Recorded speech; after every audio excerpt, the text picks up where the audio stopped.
On va accueillir Anaïs Blo pour parler de cette enquête révélée par nos confrères de l'équipe. C'est les 60 secondes pour convaincre. On va débattre juste après, évidemment. Vous aurez chacun 60 secondes pour débattre, évidemment, de cette thématique.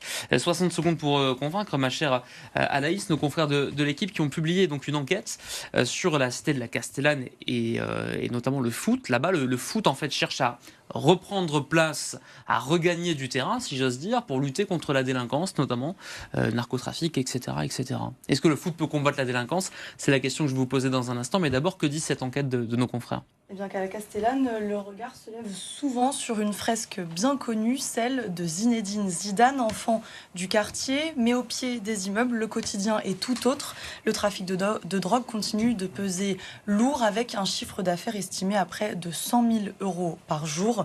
Et pourtant, au milieu de ce décor, les ballons continuent de rouler sur le city-stade de la Jougarelle à la Castellane. Pour certains, le football est une porte de sortie. Depuis 2019, le FC Castellane tente de structurer cet espoir. Le club compte aujourd'hui plus de 250 licenciés, dont une équipe féminine avec une ambition, transmettre des valeurs et encadrer les jeunes. Derrière cette dynamique, des éducateurs engagés, souvent bénévoles, qui donnent de leur temps et parfois beaucoup plus.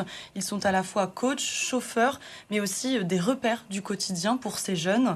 Mais malgré cet engagement, les difficultés restent nombreuses. Pas de stade attitré, des entraînements tardifs et des moyens limités. On peut remercier la ville car s'il ne nous prêtait pas le stade de l'Estac, on n'aurait rien.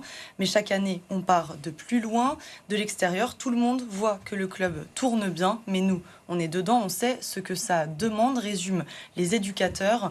Alors le football ne fait pas tout, mais pour beaucoup, il reste un filet de sécurité. Voilà un article à retrouver dans la rubrique Respire sur le site internet et l'application de l'équipe. Merci Anaïs. Est-ce que le foot peut combattre la délinquance, lutter contre la délinquance? 60 secondes d'abord Alain, et puis ensuite ce sera au tour de Tinks. Alors oui, le foot peut totalement combattre la délinquance, comme tout sport en général, que ce soit le rugby, que ce soit la boxe, tout sport en général sont là pour combattre la délinquance.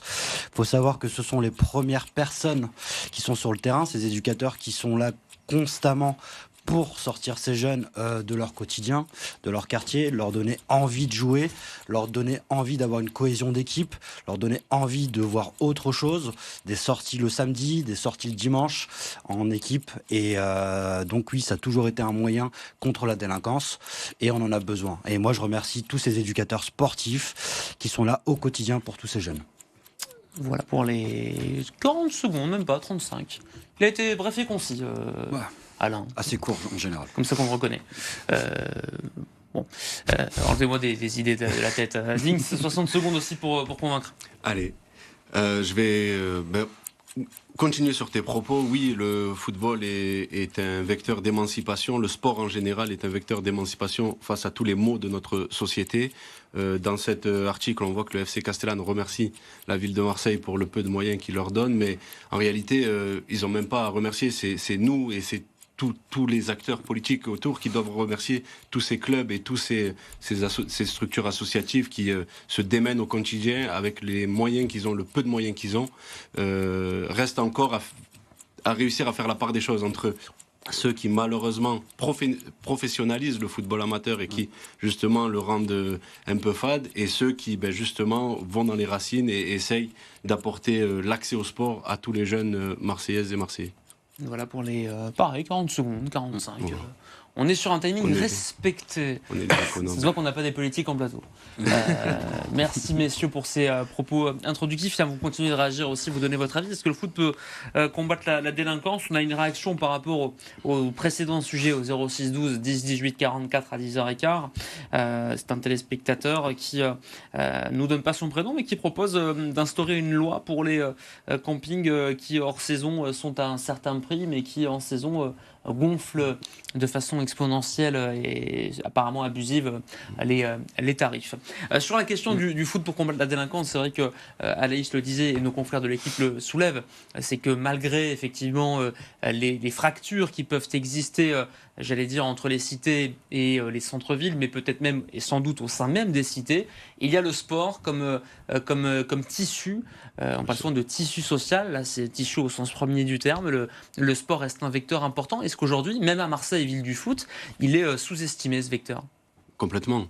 Il est complètement sous-estimé parce que, on le constate, c'est jamais assez malheureusement. Parce que même dans ce monde-là, on arrive à créer des divisions avec... par exemple, on a eu la période du fameux projet Mbappé, où justement on voyait que ça créait des différences entre les enfants. Donc ça, on rappelle, ce sont les parents, certains parents qui sont entre guillemets dénoncés parce qu'ils veulent faire de leur gamin Mbappé. Parfois même les éducateurs et les clubs. Mais ça vient aussi du cercle familial. Des bien fois. sûr, complètement. Et en fait, si vous voulez, ça crée dès le plus jeune âge de la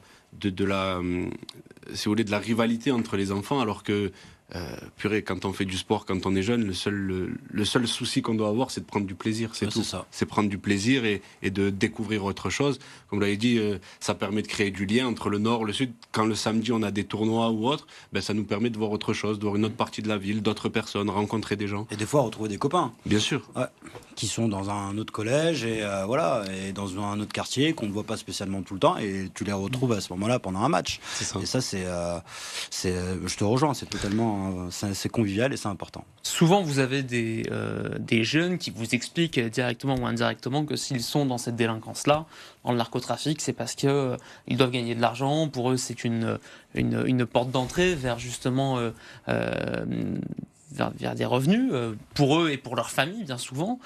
Comment le foot, qui reste un loisir, même s'il a évidemment beaucoup plus de sens que cela, comment le foot peut justement lutter contre la délinquance vis-à-vis de cet argument qui consiste à dire moi je suis dedans parce que malheureusement j'ai pas le choix en fait, c'est un peu le message en toile de fond, Dings. Parce que tout le monde va pas devenir joueur à l'OM et gagner 30 millions en 2 jours. Mais j'ai joué au foot moi pendant ma jeunesse et j'ai constaté deux choses, c'est ceux qui avaient un très bon niveau. Il y avait deux possibilités, soit ils partaient à l'étranger ou en tout cas ils quittaient Marseille pour aller jouer dans d'autres clubs, réussir à gagner un peu d'argent, ou parfois il y a des clubs qui recrutent des joueurs et qui leur trouvent un boulot à côté. Ça se fait beaucoup un peu partout en France ou à l'étranger, et je trouve qu'à Marseille, nos clubs, nos structures professionnelles ou semi-professionnelles ne vont pas encore assez sur ce chemin-là. Quand on voit le centre de formation de l'Olympique de Marseille, par exemple, moi je trouve qu'il n'est pas à la hauteur de la ville. Quand on voit tous les talents qui regorgent Marseille, l'Olympique de Marseille et son centre de formation ne font pas le boulot. Alors un peu plus ces derniers temps, parce qu'à l'époque c'était pas du tout, il y avait pas de petits Marseillais dans ce centre de formation-là, mais quand je prends l'exemple avec Lyon par exemple, Nantes, des centres de formation comme ça, c'est vraiment que du tissu lyonnais qui prennent. Nantes, par exemple. Saint-Etienne, exactement. Après l'OM est quand même impliqué dans les quartiers, c'est pas pour prendre leur défense, c'est pas le genre de la maison, mais de ma maison en tout cas. Quand vous voyez Feu Pablo Longoria, le président de l'OM, qui a quitté ses fonctions, il venait inaugurer des city-stades avec leur fondation, avec la fondation de l'OM. Ils font des choses pour cette jeunesse, quand même. C'est pas assez. Ça a été fait ces dernières années, comme je disais, ces dernières années, c'est vrai qu'on a vu un changement. Mais il n'est pas assez important. Vous appelez, par exemple, le nouveau président, le futur nouveau président qui rentrera en fonction début juillet, Stéphane Richard, ancien patron d'Orange, et vous lui dites clairement, misez sur la jeunesse, mais la jeunesse locale. Bien sûr, la jeunesse locale, et vous verrez que quand ils porteront le maillot, ils auront toute la responsabilité que de porter le maillot de l'Olympique de Marseille. Quand on voit des joueurs surpayés qui ne font pas les efforts nécessaires, prenez des jeunes Marseillais, vous verrez. Est-ce que c'est étonnant ça, Alain, que dans la ville du foot, par définition, l'une des villes en tout cas du foot, ne soyons pas totalement chauvins, surtout quand on regarde certains résultats, eh bien vous avez effectivement un club qui joue le jeu, mais qui et peut-être aussi des collectivités qui ne mettent pas peut-être suffisamment de pions sur ce vecteur-là, le foot, pour lutter contre la délinquance. Je pense qu'ils ont énormément de retard. Zidane, il est marseillais, non ? Ouais, enfant de la Castellane. Enfant de la Castellane. Est-ce qu'il a joué à l'OM ? Non, il a joué à Cannes et ensuite il est parti à Bordeaux. Donc je pense qu'il y a un retard énorme à Marseille et depuis des années. Donc en effet, on sollicite le futur nouveau président pour qu'il puisse peut-être essayer de rattraper ce retard. Vous l'avez très bien dit, Stéphane, Pablo a essayé de le faire, il l'a fait. Mais je pense qu'on ne regarde pas assez tous ces jeunes qui sont dans ces quartiers parce que je pense qu'il y a un fièvre de footballeurs et de talents.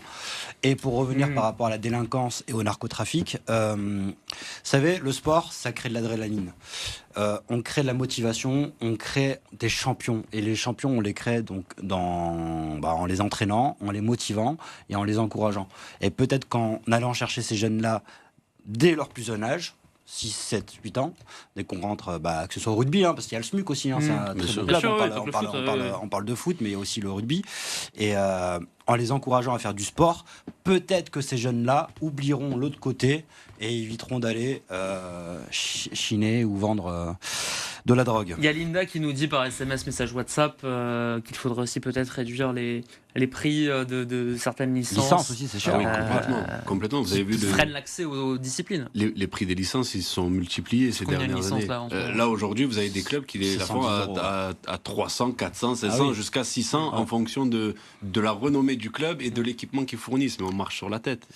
Comment vous voulez qu'un foyer modeste, s'il y a 2-3 enfants qui veulent faire du sport, comment il fait pour payer 3 licences? Et ouais, et c'est vrai qu'eux, ils jouent sur le matériel qui coûte de plus en plus cher. Parce qu'il y a eu quand même pendant un certain temps des clubs qui ont été délaissés par rapport aux équipements, les ballons, leurs moyens d'entraînement. Donc aujourd'hui, c'est vrai que c'est exorbitant ces montants. Moi personnellement, je préfère faire de l'escalade et payer de temps en temps 10 euros la séance, la salle, que de payer 600 euros ma licence de foot. Ou à l'époque, on l'a payé 60 euros en plus. C'est ça. Il y a des dispositifs qui existent, mais qui ne sont pas encore assez suffisants. Et une nouvelle fois, je le dis, parce que tout est politique, que font les pouvoirs publics? Est-ce que là, on ne pourrait pas créer un dispositif pour justement accompagner tous ces jeunes qui veulent faire du sport et qui ont des licences à des prix exorbitants? Est-ce qu'on ne pourrait pas aller voir les fédérations pour leur dire, bon, maintenant, il faut taper du poing sur la table? Parce que quand vous regardez, si vous voulez, sur le prix d'une licence, le prix qui va à la fédération, il est de 40, 50, 60 euros. Et tout le reste, c'est le club qui le prend. Mais donc, c'est la fédération qui se gave, en fait. Voilà.